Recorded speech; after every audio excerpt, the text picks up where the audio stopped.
함께 보실 말씀은 여호수아서 2장 18절부터 21절까지입니다. 봉독하겠습니다. 우리가 이 땅에 들어올 때에 우리를 달아내린 창문에 이 붉은 줄을 메고 내 부모와 형제와 내 아버지의 가족을 다 내 집에 모으라. 누구든지 내 집 문을 나가서 거리로 가면 그의 피가 그의 머리로 돌아갈 것이요 우리는 허물이 없으리라. 그러나 누구든지 너와 함께 집에 있는 자에게 손을 대면 그의 피는 우리의 머리로 돌아오려니와 내가 우리의 이 일을 누설하면 내가 우리에게 서약하게 한 맹세에 대하여 우리에게 허물이 없으리라 하니 라합이 이르되 너희의 말대로 할 것이라 하고 그들을 보내어 가게 하고 붉은 줄을 창문에 매니라. 아멘. 오늘 말씀의 제목은 구원은 보혈의 능력이다 라는 제목으로 말씀을 전하려고 합니다. 구약 성경은 읽을 때마다 참으로 너무너무 재밌지 않습니까? 특히나 이 역사, 이스라엘의 역사를 보는 것만 같은 그러한 생각이 들고 드라마를 보는 것 같이 너무너무 재미가 있습니다.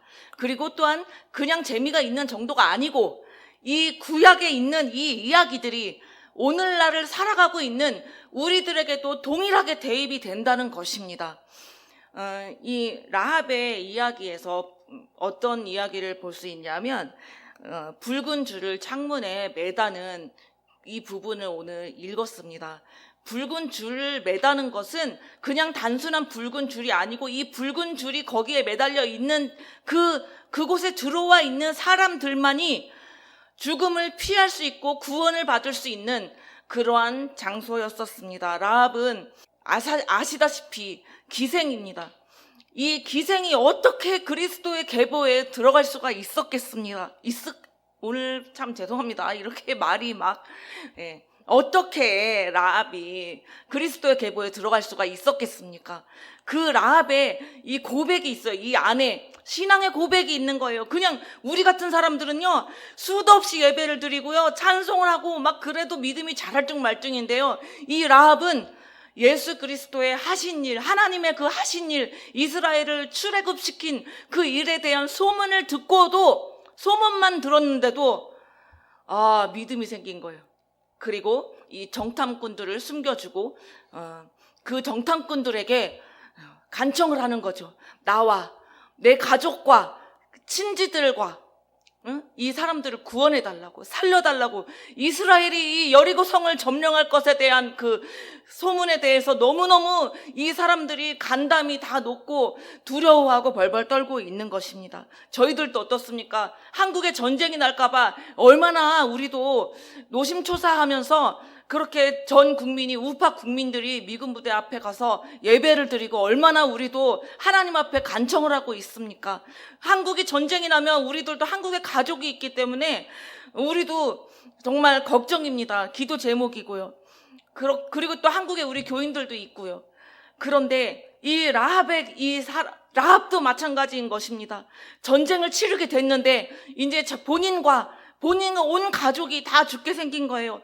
그리고 여리고에 있는 모든 사람이 다 정말 개죽음을 당하게 되었는데 이때 이 라합이 정탐꾼들을 숨겨주면서 신앙의 고백을 곁들여서 하면서 우리를 살려줄 그 증표에 대해서 이야기를 듣게 되는 거죠.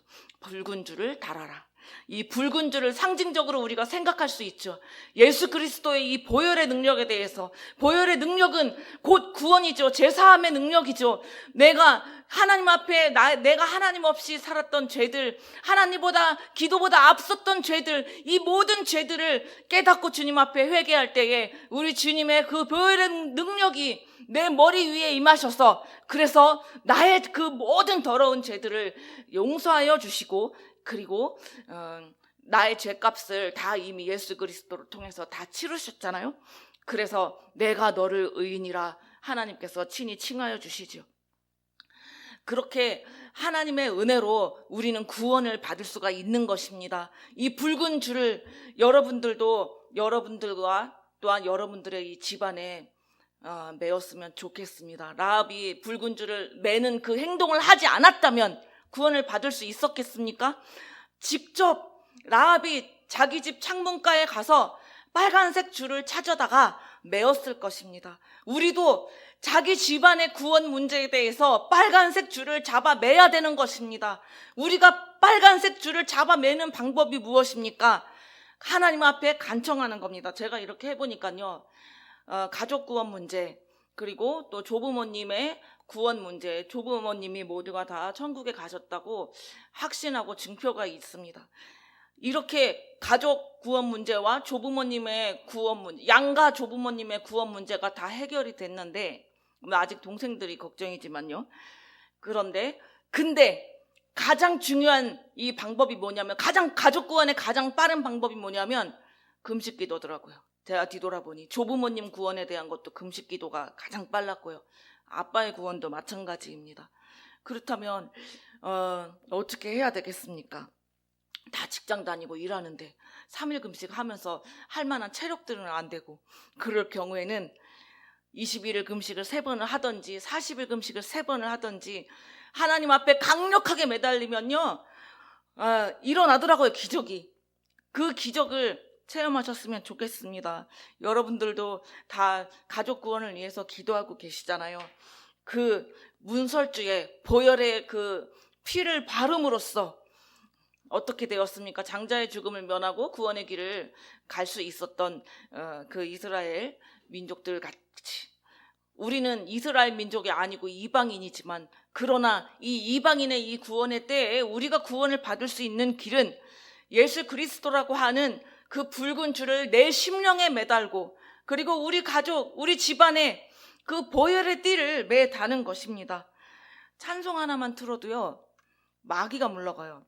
제가 지금 홈케어 하고 있는 할머니가 한 분 계신데, 이 할머니를 전도하는 과정도 참 드라마틱했지만, 그런데 이제 80이 넘어서 뒤늦게 예수님을 그래도 조금이라도 알게 되었는데, 하나님이 또 체험을 주시더라고요.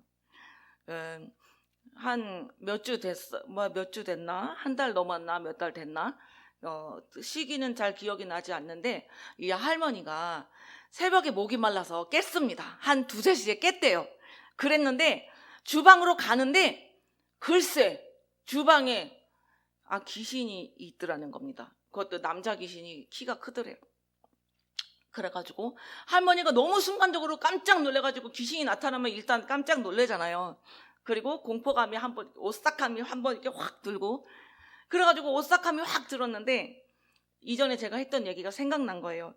무슨 얘기 했냐면, 할머니한테 복음을 전하면서 그 미가엘은 아니더라도 그 미가엘처럼 사용할 수 있는 그 라디오 카세트 같이 생긴 거에 찬송가하고 성경 들어있는 거 있잖아요. 그거를 사서 선물을 2개 한 적이 있어요. 할머니 거 하나, 남자친구 할아버지 거 하나.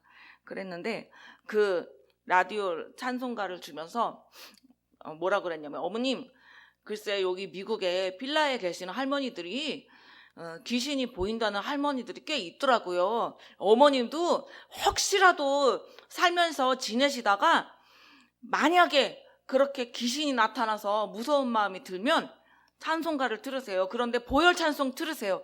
근데 만약에 너무나 급하고 보혈 찬송이 뭔지 생각이 안 나면 찬송가 그냥 아무거나 들으세요. 그렇게 이야기를 한 게 생각이 난 겁니다. 그래서 이 할머니가 보혈 찬송이 순간 생각이 안 난 거죠. 그래서 숫자를 아무거나 누른 거예요. 그래서 아무 찬송이 나오는데, 아무 찬송이 딱 플레이를 딱 눌렀는데 바로 그 덩치가 큰 귀신이 창문 쪽으로 해서 이렇게 나가더래요. 그래서 집 안에 찬송 하나 트는 것도 귀신이 나가는 겁니다. 내가 찬송을 내 영혼에 묶여있는 내 영을 묶고 있는 귀신도 분명히 우리 눈에 안 보여도 있는 것입니다. 생각으로, 또 하나님이 안 기뻐하는 이 가치관, 행동, 습관, 이런 것들이 내가 찬송하고 기도하면서 하나하나 다 빠져나가는 거거든요. 그런데 그럼 내 안에 나를 사슬로 묶고 있는 이 악한 마귀를 내보내는 방법, 보이지 않는 이 악한 마귀, 이거 내보내는 방법이 무엇입니까? 끊임없이 찬송하고 기도하는 거죠. 그리고 살면서 그렇게 아까 그 할머니처럼 이따금 순간적으로 그렇게 귀신이 보였을 때 어떻게 해야 되겠습니까? 귀신이 보이는 것 자체가 죄가 아니라, 그건 죄는 아니에요. 그 귀신을 기도로 찬송으로 물리치면 되는 겁니다. 그게 부끄러운 것이 아닙니다. 그냥 나의 죄를 숨기고 가려서 내가 죄인이 아닌 척하고 살아가는 것이 정말 부끄러운 일입니다. 우리들이 지난날에 얼마나 그렇게 가리고 살았습니까? 안 그렇습니까? 나는 죄인임에도 정말 죄인 중에 사도 바울과 같은 사람이 그런 고백하지 않습니까? 죄인 중에 괴수라고. 사도 바울이 죄인 중에 괴수면은 우리 각자는 이 괴수라는 단어를 갖다 붙일 수도 없어요. 사도 바울과 같은 사람도 자기를 괴수라고 했는데, 진짜 지옥에 떨어져서 마땅한 그러한 우리들을 도대체 뭐가 이쁘다고 하나님이 이렇게 예배하는 장소에 우리를 심어 놓으셨는지요.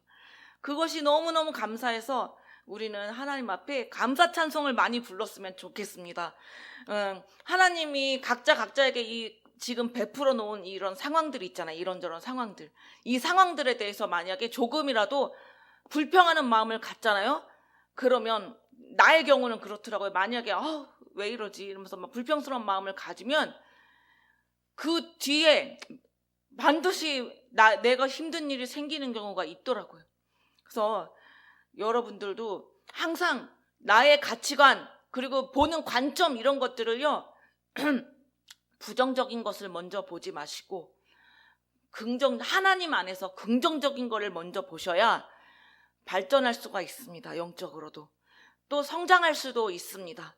그래서 우리는 많은 말을 듣잖아요. 물이 반밖에 없으면 이거 반밖에 없는데 반밖에 없네. 그런데 그렇게 살지 말라고 얘기를 듣잖아요. 뭐 물이 반씩이나 있어. 그래서 감사하네. 이렇게 사고방식을 가지라고 하잖아요. 하지만 물에 대해서는 그렇게 쉽게 얘기하지만 자기의 상황에 대해서 이야기할 때 자기 마음에 안 들면 얼마나 사람들이 불평을 하고 하나님이 말이야 왜 나를 이 지경으로 해놨냐고, 하나님이 말이야 나를 안 태어나게 했으면 저 천국에 내가 계속 있고 그리고 내가 지옥에 갈 걱정을 안 해도 되는데 등등, 또 하나님이 이렇게 하지 않았더라면 이라는 그런 제목을 갖고 마음속에 생각을 많이 하면은요 하나님이 꼭 지금이 얼마나 좋은 것인지 알게 해주시는 더 힘든 연단의 불목불에 들어가게 하십니다. 그래서 나를 이 모든 죄로부터 구원받을 수 있게 해주신 거 감사하고 그냥 은혜 충만하게 살면 돼요. 어떤 목사님 딸이 이야기하더라고요. 자기 목사님이 아빠가 하나님 앞에 부르심을 받은 거예요. 그래서 도시에서 어느 정도 중형교회 이상 500명 이상 모이는 교회에서 아버지가 목회를 했기 때문에 안정적이었던 거예요. 나름대로 대학교를 가도 학비를 대줄 그런 상황이 됐고 그랬는데 이 아버님이 이제 곧 고3인 자식이 있고 하는데 하나님이 부르신 그 곳이 어디냐면 안정적인 것을 버리고 섬으로 가라는 거예요. 섬으로. 그래서 이 목사님은 어떻게 섬으로 가느냐, 이제 자식이 조금 있으면 대학을 가야 되는데 섬으로 가면 방법이 없잖아요. 도대체 애는 어떻게 교육을 시키며, 그래서 사모님한테 하나님께 막 불평을 했는데 하나님 지금이 좋은데 왜 가라고 하십니까? 그랬는데 이 목사님이 아니지, 순교적 신앙까지 가야 되는 거지, 내가 그런 결단도 없이 목회를 했다는 게 맞는 것인가, 순교적 신앙도 없이 목회를 한 게 맞나, 이런 마음을 가지며 그래 저 여자가, 그러니까 자기 사모님이 이혼한다고 해도 나는 가리라, 이렇게 이 목사님이 결심하고 갔습니다. 그랬는데 당연히 사모님이 이혼 카드를 내밀었죠. 그리고 1년 이상 그렇게 이혼남으로, 목회자지만 이혼남으로 시골을 그 섬에 들어가셨습니다. 그리고 자식 문제에 대해서도 내가 키우는 것이 아니라 하나님이 키우시면 하나님의 방법으로 하실 줄로 믿고 갑니다. 이렇게 하고 자식 문제에 대해서도 하나님께 맡기고 그 섬으로 들어갔습니다. 그리고 그 자식도 결국에는 사모님하고 사모님이 1년 이상 지나서 회개하신 거예요. 내가 내 남편과 동역자가 되어서 하나님의 일을 하라고 했는데 내가 불평했구나. 하나님이 내게 주신 기회인데 기회가 아니라 지옥에 집어넣는 줄로 착각한 거예요. 그래서 이 사모님이 1년 이상 지나서 어느 날 어느 부흥회에서 회개하고 눈물로 기도하고 자녀들을 데리고 들어갔습니다. 그런데 자식의 입장에서는 아버지의 부르심이지 내 부르심이 아닌 거예요. 그래서 그곳에서 또 이 자식이 불평한 거예요. 그랬는데 하나님께서 이 자녀분에게 신학교를 갈 수 있게 길을 열어주셔서 어떤 집사님이 이렇게 또 하나님 은혜 가운데 이 목회자 자녀분을 학비를 후원을 하시기로 결정하시고 그래서 이 자녀분이 신학교를 가게 되었습니다. 장신대를 들어가게 되었는데 장신대를 다니고 이제 어느 시골이 아니라 어디 인도인가 하여튼 선교사 시골로 그렇게 훈련을 나갔습니다. 훈련을 나갔는데 자기는 자기 아버지가 계셨던 그곳이 땅끝이고 오지고 더 이상의 오지는 없다. 그곳이 최고의 오지다. 이렇게 생각하며 아버지의 부르심이었지 나의 부르심은 아니었다라고 불평을 하며 기회인데 아버지 밑에서 하나님을 영화롭게 할 수 있는 기회였는데 불평을 한 거예요. 그곳에서. 시골이고 놀 데도 없고 재미있는 것도 없고 그냥 예배밖에 드릴 수 없는 젊은 사람 입장에서 예배만 드릴 수 있는 곳이 얼마나 좋습니까? 유혹을 받지 않고 얼마나 좋습니까? 그런데 모든 것이 다 불평이었던 거예요. 그랬던 분이 그래도 나중에 신학교를 다니고 그리고 나름대로 은혜를 받고 선교사로 그렇게 자원을 해서 가게 되었는데 여자예요. 처녀예요. 그런데 그곳에 제대로 된 화장실 한 칸이 없는 거예요. 그러니 처녀가 아가씨가 바깥에서 일 처리를 해야 되니 얼마나 그게 쉽지 않았겠어요. 남자들보다 여자들이 바깥에서 더 쉽지 않잖아요. 그런데 그렇게 불평을 한 거예요. 그곳에서 입이 이만큼 나와가지고 하나님 세상에 어떻게 나를 이제는 더 갈 수 없는 더 할 수 없는 아주 심한 곳으로 보내셨나요? 이러면서 불평을 하고 있는데 생각난 거예요. 부모님하고 있었던 그 시절 하나님이 내게 주신 기회였는데 나는 입으로 쏟아놓기만 했구나. 불평하고 입으로 다 쏟았구나. 기회인데 입으로 다 쏟았구나. 예수 그리스도의 보혈의 능력은 주님 앞에 감사하는 것에서도 능력이 나온다고 생각이 됩니다. 주님 앞에 감사는 없고 그냥 오만 불평만 한 거예요.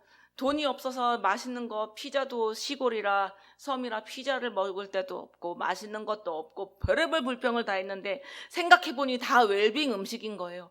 산에서 나물 뜯어서 나물에 먹죠. 정말 좋은 음식들을 먹은 거였는데 불평한 거예요. 그렇게 그 시골 그 한국 시골보다 더 험한 오지 전기조차도 들어오지 않고 화장실조차도 마땅하지 않아서 아가씨가 바깥에서 볼일을 봐야 되는 그런 그 노상에서 이 아가씨가 회개를 한 거예요. 부모님 밑에서 내가 부모님 앞에 불평하고 부모님의 목회를 기쁨으로 도왔어야 하는데 불평하면서 이렇게 했던 나의 지난 날을 회개합니다. 하나님 안에서 긍정적이어야 하는데 정말 내 기준으로 부정적으로 살았던 그런 모든 것들을 회개합니다. 회개하고 회개하니 하나님이 이제 됐다 이렇게 하신 거예요.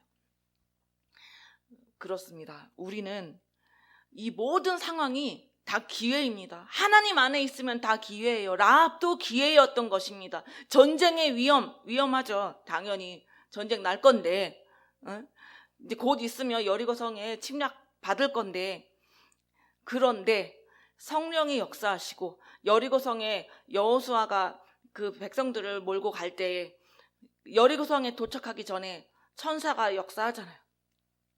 그래서 이 모든 싸움은 하늘의 이 영의 싸움이고 하나님께서 붙이신 전쟁이고 이 하나님께서 붙이신 이 전쟁에서 승전할 수 있도록 하나님이 붙드신 그 전쟁. 그러나 라합의 가족들은 구원을 받을 수 있었고 모든 다른 사람들은 다 죽임을 당하고 그렇습니다. 주님 안에서 우리 모두가 다 라합이 창문에 매달았던 붉은 밧줄을 매달아서 저와 여러분들의 가족과 모두가 구원받고 더 나아가 대한민국이 하나님 앞에 쓰임받는 나라가 되고 그랬으면 좋겠습니다.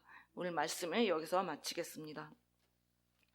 살아계신 하나님 아버지, 우리 주님의 은혜 가운데 우리는 서 있습니다. 우리 주님, 오늘도 이 시간 기도할 텐데 주님 은혜 속에서 성령 충만하게 더 깊게 나아가며 기도할 수 있게 하나님 도와주시옵소서. 하나님만을 바라보는 우리가 되게 함께하여 주시기를 바라옵고 예수님의 이름으로 기도드립니다. 아멘.